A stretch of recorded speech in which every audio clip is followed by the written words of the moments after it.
Bonsoir à tous et bienvenue si vous nous rejoignez sur NCI. Dans l'actualité ce mercredi, le constat de la hausse du prix de l'huile. Selon certaines annonces, il aurait considérablement grimpé. Une information confirmée par des grossistes, des détaillants et des consommateurs que nous avons rencontrés. Le mois de novembre est dédié à la lutte contre le cancer de la prostate, mais Novembre bleu ne serait que très peu connu des populations ivoiriennes. La rédaction est allée faire le constat. Reportage à suivre. Donald Trump, 78 ans, réalise un retour politique spectaculaire en remportant l'élection présidentielle américaine de 2024. Il revient à la Maison-Blanche 4 ans après l'avoir quittée. On en parle en toute fin d'édition.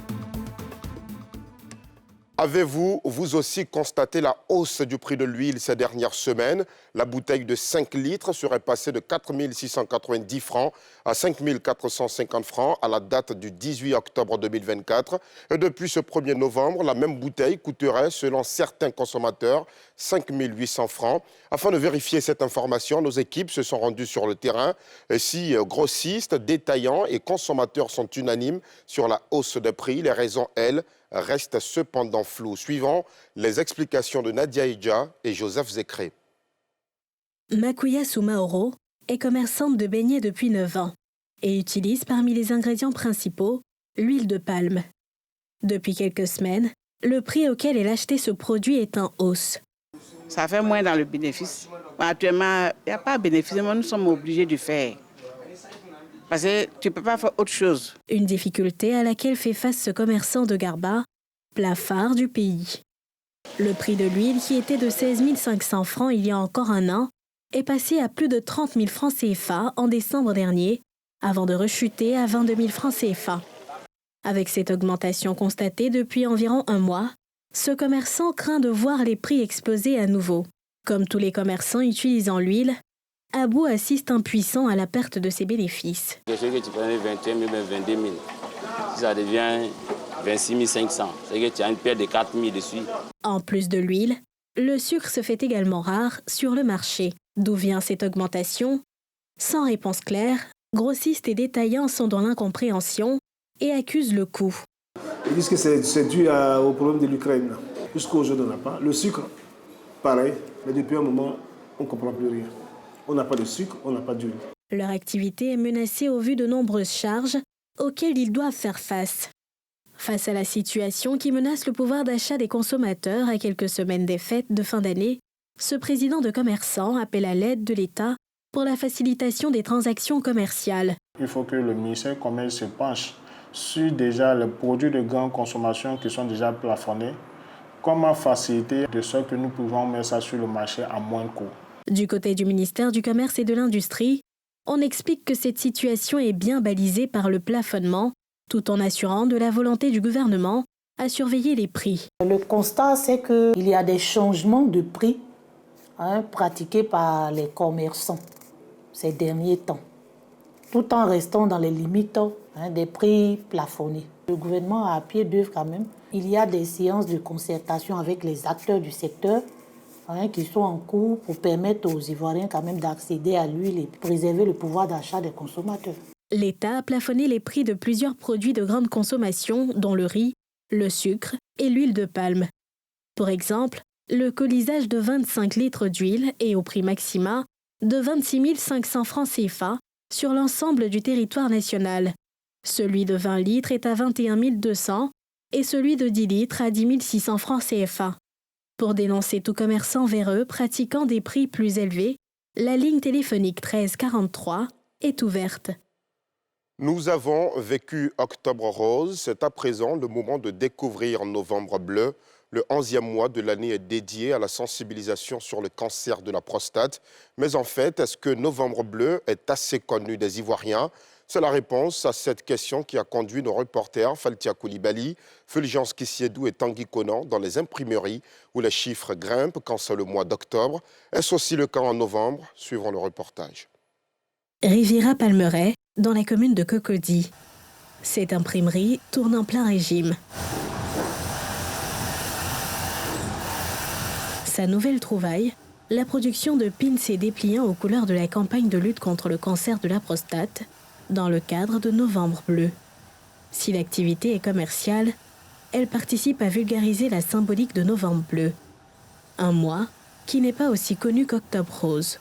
C'est important pour nous de nous inscrire dans le cadre de la sensibilisation de Novembre Bleu parce que nous sommes une entreprise engagée. On est en train de chercher des associations de lutte contre le cancer de la prostate chez les hommes, de sorte à ce que nous puissions leur verser une part des recettes qu'on va avoir sur les pins Novembre Bleu.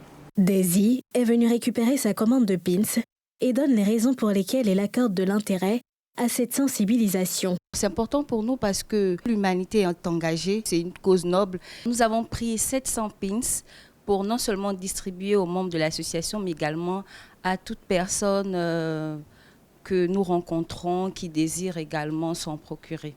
Un peu plus loin, à Angré, l'ambiance est plus calme dans cette imprimerie. Novembre Bleu n'est pas un rendez-vous ici. J'ai connaissance de la campagne Novembre Bleu. Il n'y a pas de demande durant cette période.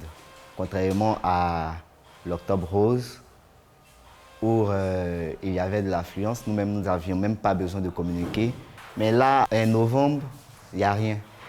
Bon, on se dit peut-être comme nous sommes au début du mois, on espère qu'il y ait plus de commandes vers la fin du mois de novembre. Cap sur Williamsfield. Ici, comme dans plusieurs autres communes de la capitale économique, la population ne sait pas grand-chose de Novembre Bleu. Bon, Novembre Bleu, sincèrement, je ne suis pas trop informé sur Novembre Bleu. Voilà, sinon, moi, comme je parle souvent du Octobre Rose, voilà, mais Novembre Bleu, non, pas trop. Concernant Novembre Bleu, sincèrement, on n'a pas trop de commencé sur Novembre Bleu. On a l'impression que Novembre Bleu n'est pas célébré. Novembre Bleu a encore un long chemin pour obtenir le même impact qu'Octobre Rose sur les populations cibles. L'État, les ONG et les médias doivent redoubler d'efforts dans la sensibilisation contre le cancer de la prostate, bien souvent découvert trop tard, faute d'un dépistage précoce. La deuxième édition du SICA, le Salon international du contenu audiovisuel d'Abidjan, est ouverte depuis hier au Sofitel Hôtel Ivoire à Abidjan. Plusieurs communications, panels et échanges au menu de ce salon. Et ce mercredi, l'attractivité des contenus audiovisuels sur le continent était la thématique au cœur d'un déjeuner-débat à l'initiative du groupe audiovisuel RTI qui a vu la participation de spécialistes de la question et des patrons de presse. Le récit de Salif Yalekoué et Chèque Bleu. Quels sont les atouts du continent africain pour qu'il devienne un marché lucratif pour les producteurs locaux? Un thème au petit déjeuner-débat organisé par le groupe Média à capitaux publics, la RTI, au cours du deuxième jour du SICA, le Salon international du contenu audiovisuel, qui se tient à Abidjan. Des communications au cours de ces assises, notamment celle de Didier Akouete, le président de Africa SME Initiative, et la seconde faite par Walek Badamossi Oyekambi, directeur général de Mediamonks Paris, et une contribution du lead vocal du groupe Magic System, commissaire général du FEMUA, le Festival des musiques urbaines d'Anoumabo. Pour tous ces acteurs, le secteur est confronté à de nombreux défis, notamment les effets de l'intelligence artificielle. La formation des jeunes par conséquent doit être une priorité. Il faut une bonne politique culturelle pour accompagner les industries culturelles et créatives en Afrique. L'intelligence artificielle a ses atouts, mais aussi a ses inconvénients. Donc il faut faire le juste milieu, parce que ça peut nous amener à être dans la lassitude et à ne plus chercher à travailler les œuvres d'esprit, ça c'est de un. Et puis de deux aussi, le problème d'employabilité que cela peut créer, parce que pour des choses qui étaient faites en un mois, maintenant avec l'intelligence artificielle, en moins de 10 minutes on l'a faite. Donc est-ce que ça ne peut pas créer un problème au niveau de l'employabilité? Ben non, il y a une solution. C'est qu'on remette tous nos jeunes à la formation. On a un modèle de financement qui est triple pour Impact Film. D'abord des privés, c'est-à-dire des investisseurs, des mécènes qui veulent que leur cause soit mise à l'écran pour toucher le plus large public. Ça, c'est une partie du financement. Deuxièmement, il y a un financement à travers les marques qui souhaitent désormais, à travers leur politique RSE, mettre en avant les valeurs, et non plus que leurs produits, mais aussi les valeurs fondamentales pour elles auprès de leur audience, et qu'elles peuvent faire comme Rolex à travers de ce qu'elles font dans des productions audiovisuelles, que ce soit du flux, du stock, du documentaire. Et dernièrement, on travaille aussi avec les fonds à impact qui, eux, investissent dans des entreprises, dans des startups au niveau mondial qui veulent améliorer les conditions humaines. Et on leur explique que le changement passe aussi, certes par les entreprises, mais aussi par un changement culturel et des mentalités, et que dans ce domaine-là, rien n'est plus fort que l'image. Cette édition du SICA, qui a pour thème innovation, diversité et financement dans le secteur audiovisuel, solution pour une nouvelle ère du contenu en Afrique, referme ses portes demain jeudi. Dans un tout autre chapitre, environ 1 millier de cadres de l'administration ivoirienne ont reçu aujourd'hui même au Palais de la Culture de Treichville leurs attestations de fin de formation. Ils ont été instruits en management des administrations publiques. La cérémonie a été présidée par Anne-Désirée Ouloto, la ministre en charge de la fonction publique et de la modernisation de l'administration. Mardoché Kwasi, Eric Kimou. Cette cérémonie de remise de parchemin marque la fin de la session 2024 de cette formation qui elle-même boucle la deuxième phase de ce programme triennal de renforcement des capacités des cadres de l'administration en management des administrations publiques qui a démarré en 2022. Ce programme invite à découvrir les évolutions récentes du management public et à comprendre les enjeux qui façonnent les administrations d'aujourd'hui. Les apprenants ont pu développer des compétences clés utiles pour analyser les organisations, évaluer les politiques publiques et optimiser les pratiques managériales. La session 2024 a permis de former 1000 fonctionnaires issus de l'Inspection générale d'État, du Conseil économique, social, environnemental et culturel et de 15 départements ministériels, dont 970 admis, qui ont reçu leur parchemin lors de cette cérémonie. Je voudrais adresser nos sincères remerciements à Madame le ministre d'État, ministre de la fonction publique et de la modernisation de l'administration, qui a bien voulu nous associer à cette activité dont les retombées sont énormes. Je tiens également à remercier nos éminents formateurs pour leur expertise et leur dévouement. Je voudrais, au nom de l'ensemble des bénéficiaires, réaffirmer notre engagement et notre détermination à utiliser à bon escient les compétences acquises et à la mettre à profit pour le renforcement qualitatif de l'administration ivoirienne. Présent à cette cérémonie placée sous sa présidence, la ministre d'État, ministre de la fonction publique, a réaffirmé l'engagement du gouvernement et de ses services à œuvrer pour une administration de plus en plus performante. Je voudrais vous féliciter pour votre engagement à être de bons leaders. Des leaders qui, à compter de ce jour, nous aideront à la transformation culturelle de notre administration. Mais je voudrais me permettre de réaffirmer l'engagement du gouvernement à poursuivre nos efforts en faveur de la formation des fonctionnaires et agents de l'État. Ces cadres ont été formés par le Centre africain de management et de perfectionnement des cadres et le MBA Business School d'Abidjan. Au terme de cette deuxième phase de la formation, ce sont plus de 2500 cadres qui ont été formés en leadership, en gestion et en planification stratégique.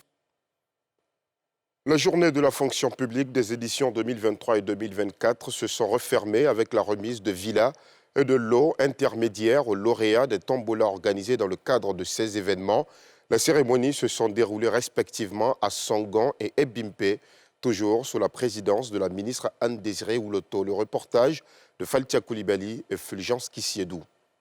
À Ebimpe, Olivier Kakou, fonctionnaire retraité, super lauréat 2024 de la tombola lors des journées de la fonction publique, a reçu une villa de 3 pièces d'une valeur de 30 millions de francs CFA. Madame la ministre, en pareille circonstance, les mots pour décrire la joie est à son paroxysme. Je voudrais donc vous prier d'accepter mon silence éloquent. Le super lot de l'édition 2023 d'une valeur de 40 millions, lui, est revenu à Bosson-Komena, une villa de 4 pièces située à Songon-Mbraté. Passage au plateau, il est passé à la fonction publique et il a constaté qu'il y avait ce jeu de tombola là. C'était pratiquement la dernière semaine. Et merci pour tout ce qu'il a pu bien faire pour moi. Son honnêteté, sa loyauté. Et ça me va droit au cœur. Oui, j'ai pratiquement les larmes aux yeux. La ministre de tutelle Anne-Désirée Ouloto a réitéré l'engagement du gouvernement, en particulier la vision du président de la République, à rendre la fonction publique performante et efficace.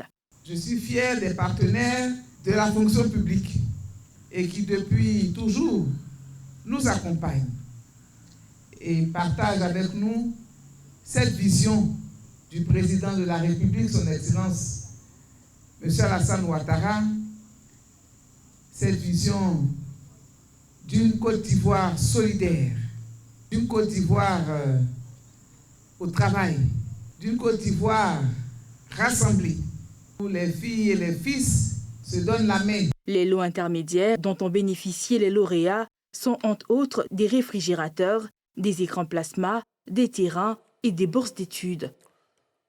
Après le succès des 2 premières éditions, le Forum national du jeune cacao-culteur et chocolatier remet le couvert. Prévu le 19 et 20 novembre prochain, il portera sur les défis et opportunités de la filière pour une cacao-culture durable en Côte d'Ivoire. Ce sont environ 4000 participants qui sont attendus à ce rendez-vous, comme nous le montrent Nikiema Moussa et Fulgence Kissiedou. La 3e édition du Forum national du jeune cacao-culteur et chocolatier aura lieu les 19 et 20 novembre à Abidjan et à Divo, annonce faite par le commissaire général. Le thème choisi, jeunesse et cacao-culture durable en Côte d'Ivoire, défis et opportunités. En tant que jeune cacao-culteur, nous avons jugé bon que la 3e édition de cette année puisse parler du problème de déforestation pour que les jeunes cacao-culteurs aujourd'hui, que nous sommes aussi, puissent prendre vraiment conscience de ce problème-là et nous puissions nous engager corps et âme pour pouvoir soutenir les actions du gouvernement. C'est une plateforme d'action, de plaidoyer, de réflexion des nouvelles générations de jeunes cacao-culteurs qui attendent assurer dignement la relève du cacao ivoirien.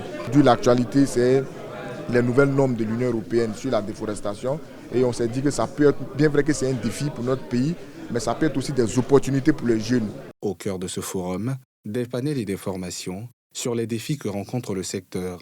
Les défis que nous impose la nouvelle réglementation de l'Union européenne sur la déforestation.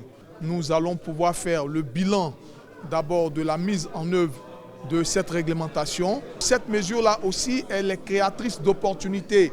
Et c'est ces opportunités-là que nous voulons présenter à notre jeunesse. Les défis qui vont s'imposer aujourd'hui dans la transformation de la cacao-culture, les défis qui vont s'imposer dans les nouvelles plantations, parce qu'il faut des normes, avoir des nouvelles plantations qui vont produire un nouveau cacao qui sera commercialisé. Selon le commissaire général, ce forum est une plateforme d'action mise en place par l'Union interrégionale des coopératives café cacao de Côte d'Ivoire. Sont attendus environ 4000 participants, notamment des acteurs de la cacao-culture, des étudiants et des partenaires financiers. Nous vous disions hier que quel qu'en soit le résultat, cette présidentielle américaine serait historique et elle l'est avec ce retour à la Maison-Blanche de Donald Trump. À 78 ans, il réalise un retour spectaculaire. Contre toute attente, Donald Trump a été élu 47e président des États-Unis, marquant un retour politique sans précédent. Après une campagne tumultueuse, il a surpassé la vice-présidente démocrate Kamala Harris, obtenant 276 grands électeurs, dépassant ainsi le seuil requis de 270. Cette victoire marque son retour à la Maison-Blanche, 4 ans après sa défaite face à Joe Biden. Un retour qui s'est construit sur des succès dans des États clés tels que la Pennsylvanie, la Géorgie et la Caroline du Nord, traditionnellement décisifs dans les élections présidentielles. Les résultats dans ces États ont été déterminants pour assurer sa majorité au collège électoral. Face à lui, la candidate démocrate Kamala Harris n'a pas réussi à inverser la tendance. Malgré des victoires dans des bastions démocrates comme la Californie et New York, elle n'a pu obtenir les 270 grands électeurs nécessaires. La défaite de Kamala Harris représente ainsi un coup dur pour le camp démocrate, rappelant le traumatisme de 2016. Les espoirs placés en elle n'ont pas suffi à contrer la dynamique de Trump, laissant le parti en quête de réponses et de nouvelles stratégies pour l'avenir. La campagne de Trump a été marquée par des défis majeurs, notamment une tentative d'assassinat en juillet 2024, lors d'un rassemblement en Pennsylvanie. Malgré ces obstacles, il a su mobiliser une base électorale élargie, séduisant des électeurs au-delà de son noyau dur. Parallèlement à l'élection présidentielle, les Américains ont renouvelé l'intégralité de la Chambre des représentants et un tiers du Sénat. Les républicains ont renforcé leur majorité à la Chambre des représentants et ont repris le contrôle du Sénat ce qui pourrait faciliter la mise en œuvre de l'agenda politique de Trump. Les résultats de ces scrutins détermineront ainsi la marge de manœuvre du président élu pour mettre en œuvre son programme. La communauté internationale observe avec attention ce retour de Donald Trump au pouvoir, anticipant des changements potentiels dans les relations diplomatiques et politiques, commerciales des États-Unis. Ce retour à la Maison-Blanche soulève des questions sur l'avenir des politiques nationales et internationales des États-Unis, notamment en matière de climat, de relations internationales et de droits civiques. Les prochaines étapes incluent la certification des résultats par les États et la réunion du collège électoral en décembre pour officialiser l'élection. L'investiture de Donald Trump est prévue pour le 20 janvier 2025. Les prochains mois seront cruciaux pour observer les orientations que prendra cette nouvelle administration. Et voilà, c'est l'essentiel de ce que vous devriez savoir aujourd'hui de l'actualité nationale et internationale. Merci aux équipes techniques et de rédaction. Merci à vous aussi de votre fidélité. Restez sur la nouvelle chaîne ivoirienne.